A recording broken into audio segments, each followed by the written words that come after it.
What's up, guys, and welcome to another episode of the Tuesday Show brought to you by Blue Light Media. My name's Mikhail, and Nelson thinks I'm rusty, but I'm about to prove him wrong.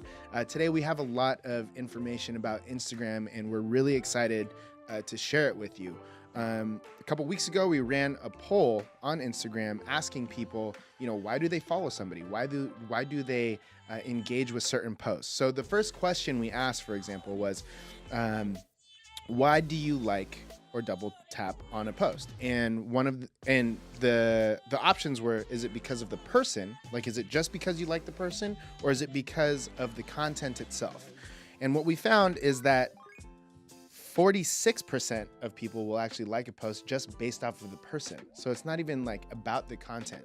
And how you can apply this to business or building your personal brand is really just building a personal connection with somebody, and you get that blind advocacy, that blind support, from whether it be followers or whether it be your audience or even your friends and family, things like that. But it's really important to build those connections because that's where almost half of your engagement is coming from, is just that blind support. Now, the other half of your engagement is going to come from the actual quality of the content.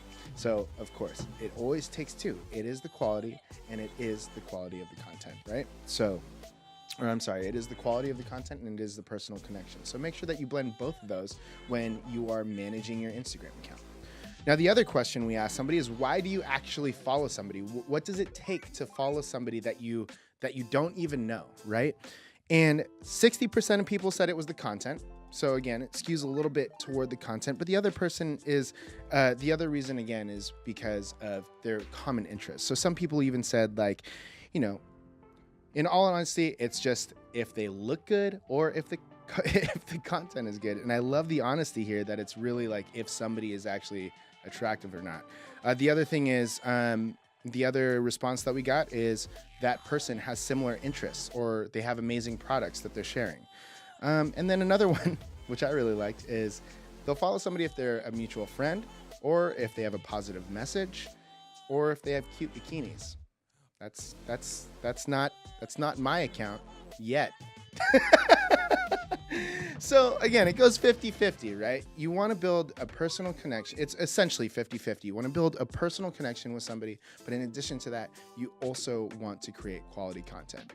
Now, in other news in regards to Instagram, they recently, I believe it was last week, released a blog post saying that they are really cracking down on inauthentic follows and inauthentic likes. And what they're actually doing is going in and removing that inauthentic engagement. Now, you guys, everybody's familiar with buying likes or using apps to follow and unfollow other people. This has been a problem on Instagram for a really long time. But now, as there are more influencers who are making money from brands and there's more partnerships being created, Instagram is doing what they can to create a cleaner landscape for these partnerships to flourish.